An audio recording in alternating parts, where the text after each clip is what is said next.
дүгнэлттэй санал нэг байна. Тэмүүжин гүснээс нэг зүйлийг асуух гэсэн. Улсын хурлын тогтоол шийдвэр, ерөнхийлөгч засгийн газрын тогтоол шийдвэр, хууль баталж гаргасан хуулийг үндсэн хуулийн маргаан хянан шийдвэрт тухай хуулийн дагуу, Монгол Улсын үндсэн хуулийн дагуу дунд суудлаараа хилэлцээд улсын хурлд ирүүлдэг. Гэтэл 8 дугаар дүгнэлтийг их суудлаараа авч хилцээ. За хуульч хүний хувьд ер нь энэнийг та юу гэж дүгнэж харж байна вэ?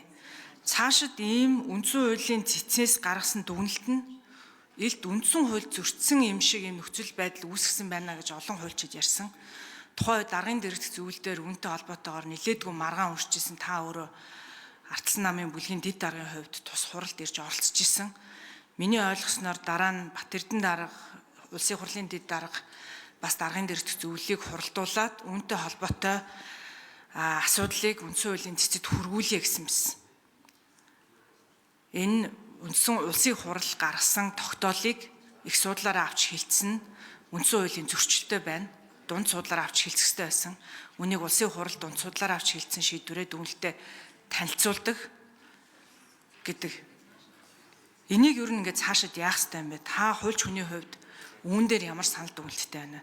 За энэ бол өмнө нь улсын хурлын гаргасан албан тушаалтныг чөлөөсөн улсын хурлын тогтоолтой холбоотой асуудлыг энэ дүгнэлтээр авч хилцсэн байна. Тэгэхээр Тэмүүжин гишүүнээс үнийг тодруулж асуух гэсэн. За, Ишиг Тэмэрлэлийн Тэмүүжин гишүүн.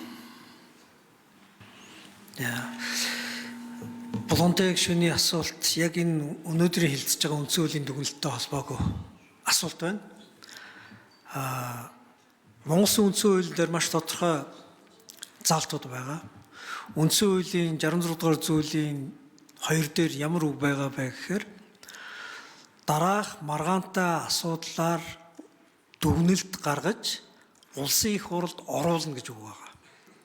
Тэгэхээр үндсэн хуулийн цэц гаргасан дүгнэлтэд улсын их хурлд оруулах үүргийг үндсэн хуулиар олгосон байна.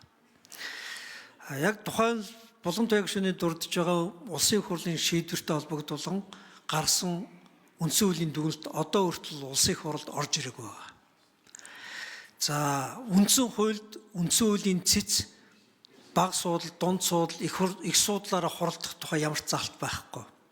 Энэ ердөө хуулиар зохицуулсан зохицуулт. Үндсэн хуульд бол юу заасан байгаа вэ гэхээр үндсэн хуулийн цэц дараах маргаантай асуудлаар гээд 4 зүйлээр дүгнэлт гаргах тухай заалт байна. Тэр дүгнэлтэд улсын их хурлд оруулах тухай заалт байгаа.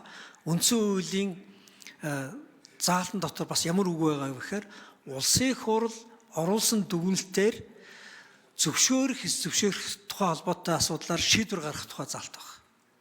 Тийм учраас үндсэн хуулийн цэц улсын их хурл дүгнэлтэд оруулж ирээгүй холбоотойгоор улсын их хурлын бүр ирэх хэрэгжихгүй байгаа тохиолдол. Энэ тохиолдолд бол гарсан.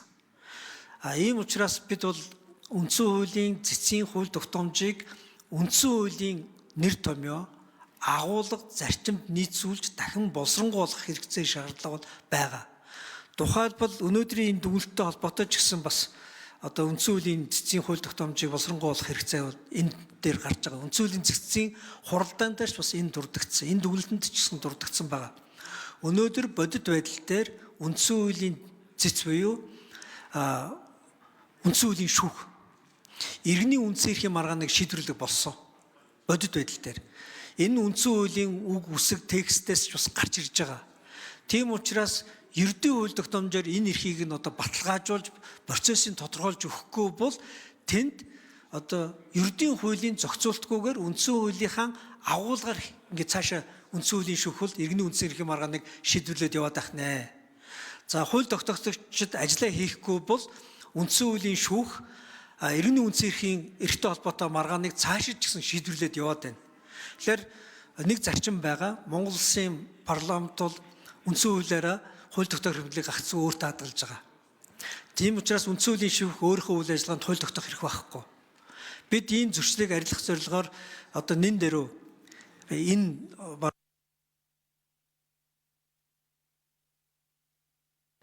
За Тэмүүжин гишүүд 1 минут. Энэ хаврын чуулганаар үндсэн хуулийн цэцгийн процессын хууль болон цэцгийн өөрийнх нь бүрэн эрхтэй байгаа хууль тогтоомжийг боловсронгуй болгоод дан улс төрийн асуудалд хэрүүл болж орж ирэхээс гадна үндсэн эрхийн асуудлаар иргэнийхээ тал дээр шийдвэр гаргадаг тэр үндсэн хуулийн шүүхийн зарчим руу н оруулах чиглэлээр хууль тогтоомжинд гаргаж өгөх ёстой. Энэ дүгнэлтэн дотор ч гэсэн дурдгдсан байгаа.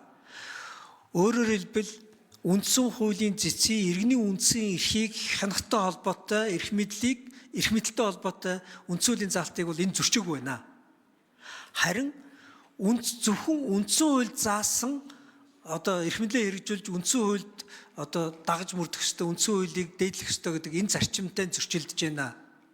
Яагаад гэвэл ердийн эрх зүйн маргааныг шийдвэрлэх эрхийг үндсэн хуулийн цэцэд олгоогүй.